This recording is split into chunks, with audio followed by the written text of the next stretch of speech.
उपमुख्यमंत्री एकनाथ शिंदे यांनी शाळा क्रमांक 23 मध्ये उपस्थित राहून विद्यार्थ्यांचं केलं स्वागत. आपण याच शाळा क्रमांक 23चे विद्यार्थी होतो. त्यावेळी शाळेची परिस्थिती वेगळी होती. आजच्या विद्यार्थ्यांना आधुनिक इमारत, चांगल्या सुविधा आणि उत्तम वातावरण मिळत आहे. मात्र परिस्थितीपेक्षा जिद्द आणि मेहनत महत्त्वाची असते असं सांगत उपमुख्यमंत्री एकनाथ शिंदे यांनी शालेय जीवनातील आठवणींना उजाळा दिला.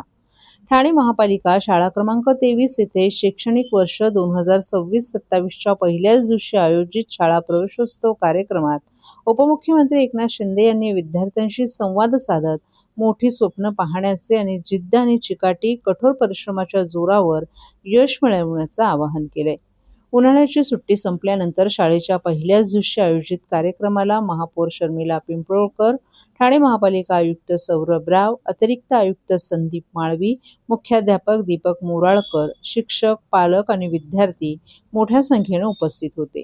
शिक्षकांचा गौरव करताना त्यांनी आई-वडील जन्म देतात, मात्र विद्यार्थ्यांना आकार देण्याचे आणि संस्कार करण्याचं कार्य शिक्षक करतात. त्यामुळे शिक्षकांचं स्थान समाजात अनन्यसाधारण असल्याचं सांगितलं.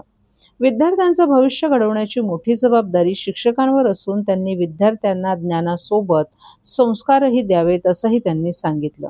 महापालिका, जिल्हा परिषद किंवा सरकारी शाळांमध्ये शिकणाऱ्या विद्यार्थ्यांनी न्यूनगंड बाळगू नये असं आवाहन करत त्यांनी देशाचे प्रधानमंत्री नरेंद्र मोदी, माजी राष्ट्रपती doctor APJ Abdul Kalam, doctor Anil Kakodkar तसेच अनेक मोठी व्यक्तिमत्त्वे अशाच शाळांतून घडल्याचं उदाहरण दिलं.